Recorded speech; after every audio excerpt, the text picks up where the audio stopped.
108 जागा असतील तरीही तुम्ही त्यांना जर सत्ता स्थापनेसाठी आमंत्रित करणार नसाल सर तामिळनाडूमध्ये इंडियाला काँग्रेसने साथ दिली पण बदललंय आता दुसऱ्या बाजूला गेम केलं साथ दिली त्यामुळे इंडिया आघाडी मतभेद मला तसं वाटत नाही. तामिळनाडूमधली राजकीय परिस्थिती ही अत्यंत विचित्र निर्माण झाली आहे.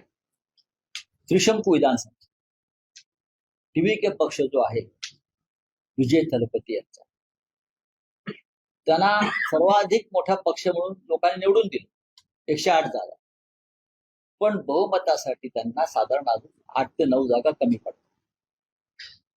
डीएमके पक्षाला काही झालं, काँग्रेस पक्षाला 5 जागा, पीएमके पक्षाला 4 जागा.